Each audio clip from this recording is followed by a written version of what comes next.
أعوذ بالله من الشيطان الرجيم. سورة النحل مكية. بسم الله الرحمن الرحيم. أتى أمر الله فلا تستعجلوه سبحانه وتعالى عما يشركون. ينزل الملائكة بالروح من أمره على من يشاء من عباده أن أنذروا أنه لا إله إلا أنا فاتقون. خلق السماوات والأرض بالحق تعالى عما يشركون. خلق الإنسان من نطفة فإذا هو خصيم مبين. والأنعام خلقها لكم فيها دفء ومنافع ومنها تأكلون. ولكم فيها جمال حين تريحون وحين تسرحون. وتحمل أثقالكم إلى بلد لم تكونوا بالغيه إلا بشق الأنفس إن ربكم لرؤوف رحيم. والخيل والبغال والحمير لتركبوها وزينة ويخلق ما لا تعلمون. وعلى الله قصد السبيل ومنها جائر ولو شاء لهداكم أجمعين. هو الذي أنزل من السماء ماء لكم منه شراب ومنه شجر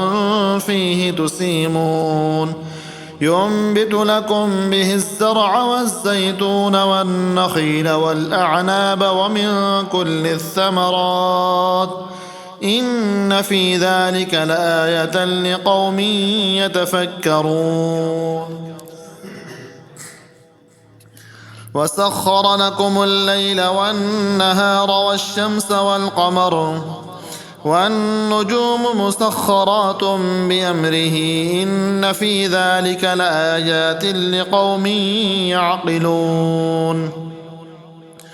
وما ذرأ لكم في الأرض مختلفا ألوانه إن في ذلك لآية لقوم يذكرون. وهو الذي سخر البحر لتأكلوا منه لحما طريا وتستخرجوا منه حلية تلبسونها وترى الفلك مواخر فيه ولتبتغوا من فضله ولعلكم تشكرون. وألقى في الأرض رواسي أن تميد بكم وأنهارا وسبلا لعلكم تهتدون. وعلامات وبالنجم هم يهتدون. أفمن يخلق كمن لا يخلق أفلا تذكرون. وإن تعدوا نعمة الله لا تحصوها إن الله لغفور رحيم. والله يعلم ما تسرون وما تعلنون. والذين يدعون من دون الله لا يخلقون شيئا وهم يخلقون. أموات غير أحياء وما يشعرون أيان يبعثون. إلهكم إله واحد فالذين لا يؤمنون بالآخرة قلوبهم منكرة وهم مستكبرون. لا جرم أن الله يعلم ما يسرون وما يعلنون إنه لا يحب المستكبرين. وإذا قيل لهم ماذا أنزل ربكم قالوا أساطير الأولين ليحملوا أوزارهم كاملة يوم القيامة ومن أوزار الذين يضلونهم بغير علم ألا ساء ما يزرون. قد مكر الذين من قبلهم فأتى الله بنيانهم من القواعد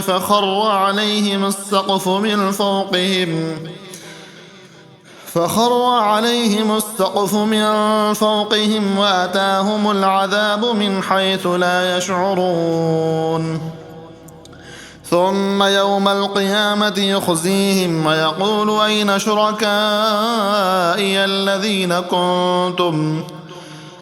شركائي الذين كنتم تشاقون فيهم قال الذين أوتوا العلم إن الخزي اليوم والسوء على الكافرين الذين تتوفاهم الملائكة ظالمي أنفسهم فألقوا السلم ما كنا نعمل من سوء بلى إن الله عليم بما كنتم تعملون فادخلوا أبواب جهنم خالدين فيها فلبئس مثوى المتكبرين وقيل للذين اتقوا ماذا أنزل ربكم قالوا خيرا للذين أحسنوا في هذه الدنيا حسنة ولدار الآخرة خير ولنعم دار المتقين جنات عدن يدخلونها تجري من تحتها الأنهار لهم فيها ما يشاءون كذلك يجزي الله المتقين الذين تتوفاهم الملائكة طيبين يقولون سلام عليكم ادخلوا الجنة بما كنتم تعملون هل ينظرون إلا أن تأتيهم الملائكة أو يأتي أمر ربك كذلك فعل الذين من قبلهم وما ظلمهم الله ولكن كانوا أنفسهم يظلمون فأصابهم سيئات ما عملوا وحاق بهم ما كانوا به يستهزئون وقال الذين أشركوا لو شاء الله ما عبدنا من دونه من شيء نحن ولا آباؤنا ولا حرمنا من دونه من شيء كذلك فعل الذين من قبلهم فهل على الرسل إلا البلاغ المبين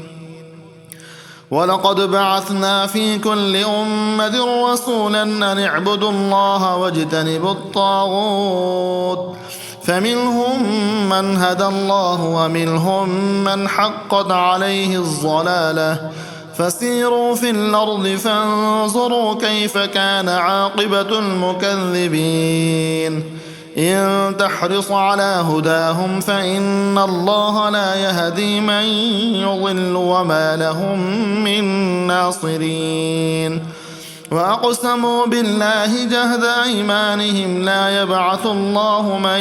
يموت بلى وعدا عليه حقا ولكن أكثر الناس لا يعلمون ليبين لهم الذي يختلفون فيه وليعلم الذين كفروا أنهم كانوا كاذبين إنما قولنا لشيء إذا أردناه أن نقول له كن فيكون والذين هاجروا في الله من بعد ما ظلموا لنبوئنهم في الدنيا حسنة ولأجر الآخرة أكبر لو كانوا يعلمون الذين صبروا وعلى ربهم يتوكلون وما أرسلنا من قبلك إلا رجالا نوحي إليهم فاسألوا أهل الذكر إن كنتم لا تعلمون بالبينات والزبر وأنزلنا إليك الذكر لتبين للناس ما نزل إليهم ولعلهم يتفكرون أفأمن الذين مكروا السيئات أن يخسف الله بهم الأرض أو يأتيهم العذاب من حيث لا يشعرون أو يأخذهم في تقلبهم فما هم بمعجزين أو يأخذهم على تخوف فإن ربكم لرؤوف رحيم أولم يروا إلى ما خلق الله من شيء يتفيأ ظلاله عن اليمين والشمائل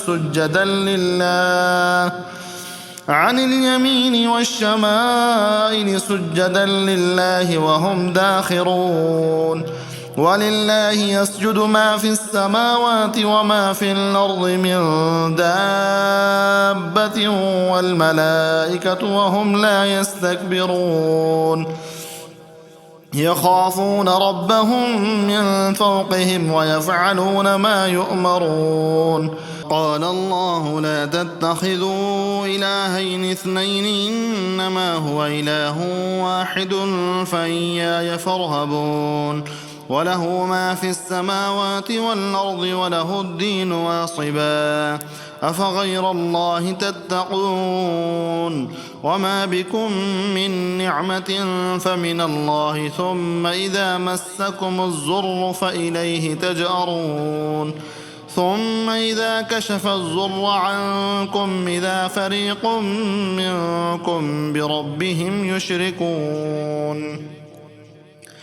ليكفروا بما آتيناهم فتمتعوا فسوف تعلمون ويجعلون لما لا يعلمون نصيبا مما رزقناهم تالله لتسألن عما كنتم تفترون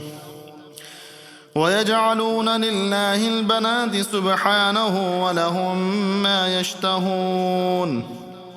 وإذا بشر أحدهم بالأنثى ظل وجهه مسودا وهو كظيم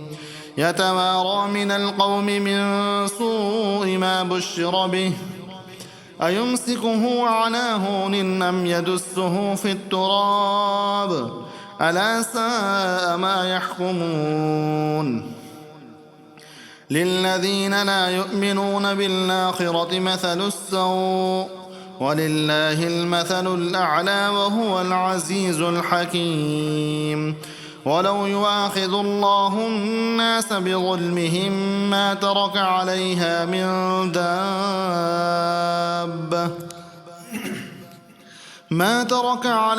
من دابة ولكن يؤخرهم إلى أجل مسمى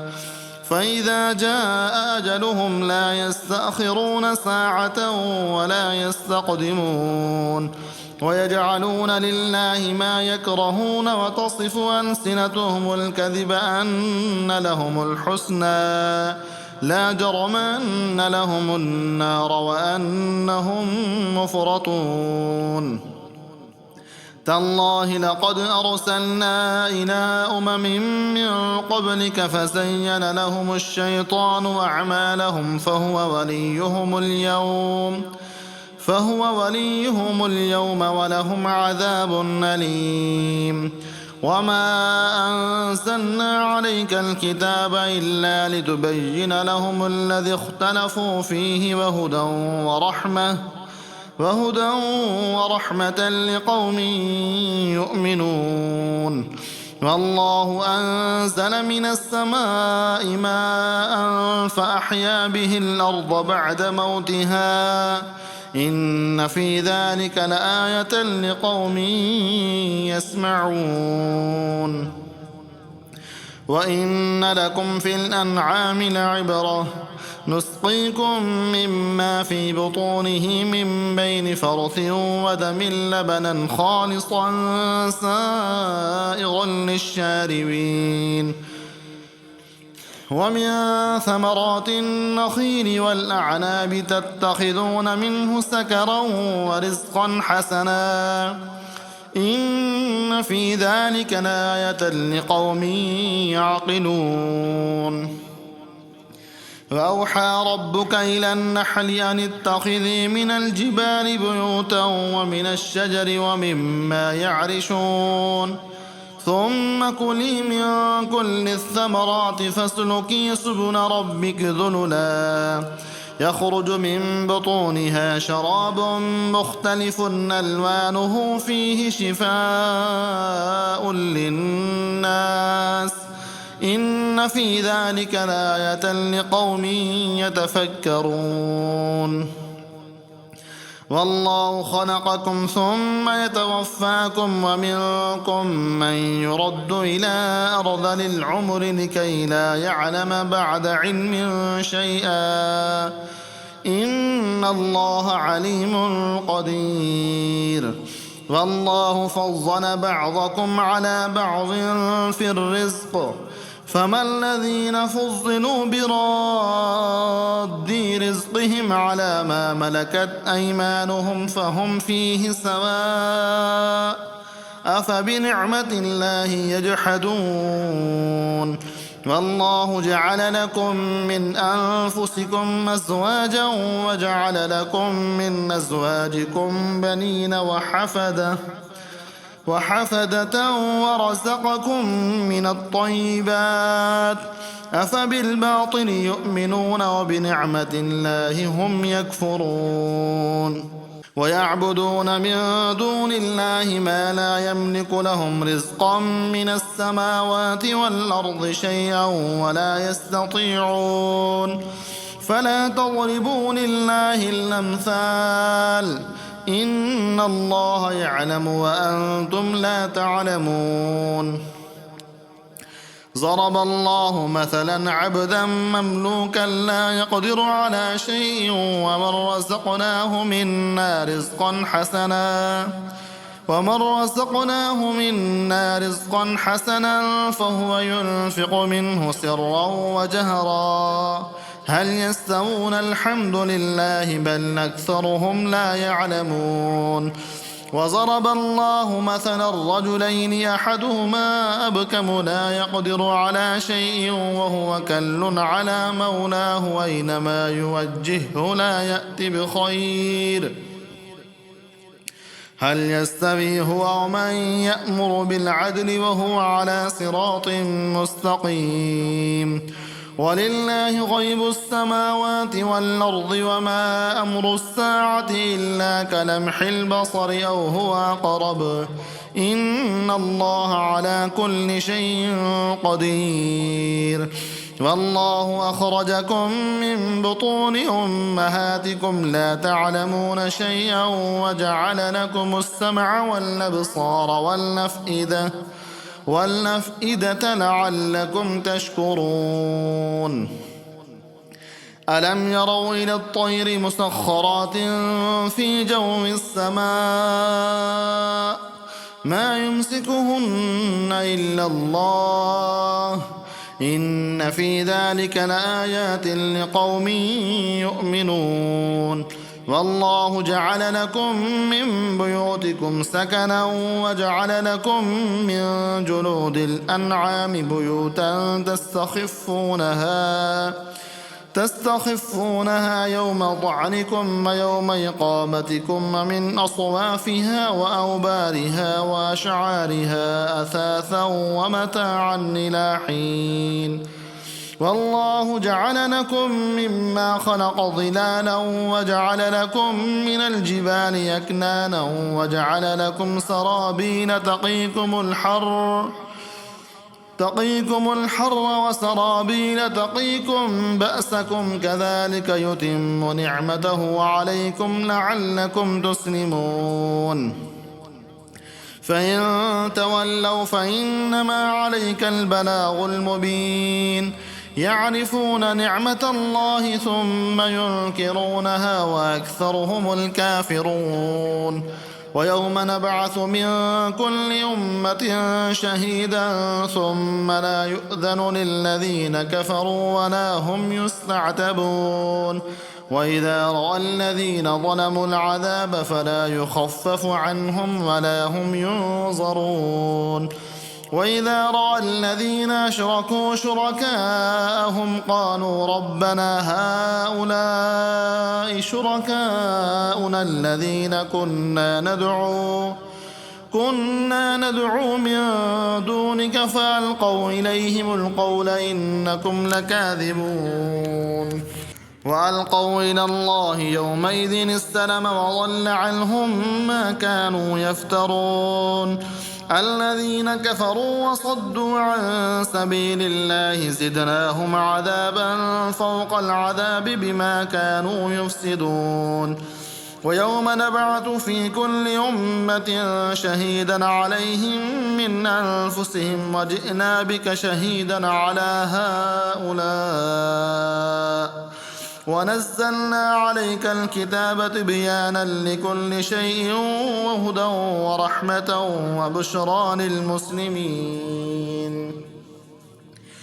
إن الله يأمر بالعدل والإحسان وإيتاء ذي القربى وينهى عن الفحشاء والمنكر والبغي يعظكم لعلكم تذكرون وأوفوا بعهد الله إذا عاهدتم ولا تنقضوا الأيمان بعد توكيدها وقد جعلتم الله عليكم كفيلا إن الله يعلم ما تفعلون ولا تكونوا كالتي نقضت غزلها من بعد قوة أنكاثا تتخذون أيمانكم دخلا بينكم أن تكون أمة هي أربى من أمة إنما يبلوكم الله به وليبجنن لكم يوم القيامة ما كنتم فيه تختلفون ولو شاء الله لجعلكم أمة واحدة ولكن يضل من يشاء ويهدي من يشاء ولتسألن عما كنتم تعملون ولا تتخذوا أيمانكم دخلا بينكم فتزل قدم بعد ثبوتها وتذوقوا السوء بما صددتم عن سبيل الله ولكم عذاب عظيم ولا تشتروا بعهد الله ثمنا قليلا إنما عند الله هو خير لكم إن كنتم تعلمون ما عندكم ينفد وما عند الله باق ولنجزين الذين صبروا أجرهم بأحسن ما كانوا يعملون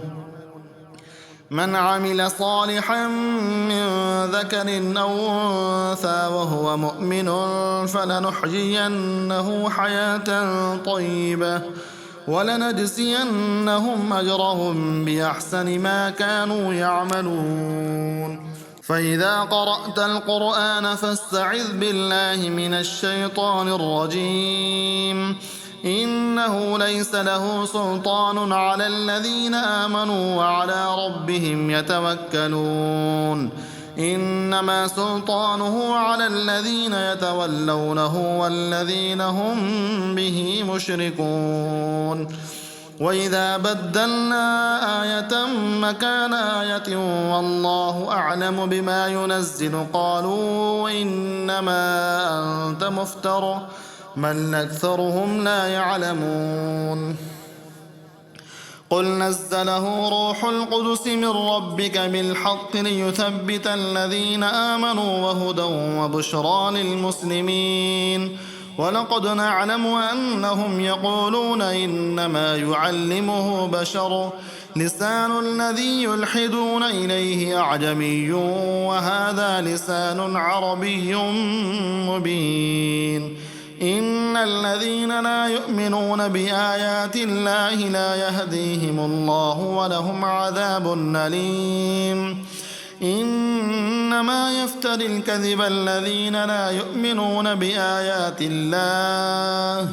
وأولئك هم الكاذبون من كفر بالله من بعد إيمانه إلا من نكره وقلبه مطمئن بالإيمان ولكن من شرح بالكفر صدرا فعليهم غضب من الله ولهم عذاب عظيم. ذلك بأنهم استحبوا الحياة الدنيا على الآخرة وأن الله لا يهدي القوم الكافرين. أولئك الذين تبع الله على قلوبهم وسمعهم وأبصارهم وأولئك هم الغافلون. لا جرم أنهم في الآخرة هم الخاسرون. ثم إن ربك للذين هاجروا من بعد ما فتنوا ثم جاهدوا وصبروا إن ربك من بعدها لغفور رحيم. يوم تأتي كل نفس تجادل عن نفسها وتوفى كل نفس ما عملت وهم لا يظلمون. وضرب الله مثلا قرية كانت آمنة مطمئنة يأتيها رزقها رغدا من كل مكان فكفرت بأنعم الله فأذاقها الله لباس الجوع والخوف بما كانوا يصنعون. ولقد جاءهم رسول منهم فكذبوه فأخذهم العذاب وهم ظالمون. فكلوا مما رزقكم الله حلالا طيبا واشكروا نعمة الله إن كنتم إياه تعبدون. إنما حرم عليكم الميتة والدم ولحم الخنزير وما أهل لغير الله به فمن استر غير باغ ولا عاد فإن الله غفور رحيم. ولا تقولوا لما تصف ألسنتكم الكذب هذا حلال وهذا حرام لتفتروا على الله الكذب إن الذين يفترون على الله الكذب لا يفلحون. متاع قليل ولهم عذاب أليم. وعلى الذين هادوا حرمنا ما قصصنا عليك من قبل وما ظلمناهم ولكن كانوا أنفسهم يظلمون. ثم إن ربك للذين عملوا السوء بجهالة ثم تابوا من بعد ذلك وأصلحوا إن ربك من بعدها لغفور رحيم. إن إبراهيم كان أمة قانتا لله حنيفا ولم يك من المشركين شاكرا لأنعمه اجتباه وهداه إلى صراط مستقيم. وآتيناه في الدنيا حسنة وإنه في الآخرة لمن الصالحين. ثم أوحينا إليك أن اتبع ملة إبراهيم حنيفا وما كان من المشركين. إنما جعل السبت على الذين اختلفوا فيه وإن ربك ليحكم بينهم يوم القيامة فيما كانوا فيه يختلفون. ادع إلى سبيل ربك بالحكمة والموعظة الحسنة وجادلهم بالتي هي أحسن إن ربك هو أعلم بمن ضل عن سبيله وهو أعلم بالمهتدين. وإن عاقبتم فعاقبوا بمثل ما عوقبتم به ولئن صبرتم لهو خير للصابرين. واصبر وما صبرك إلا بالله ولا تحزن عليهم ولا تك في ضيق مما يمكرون إن الله مع الذين اتقوا والذين هم محسنون.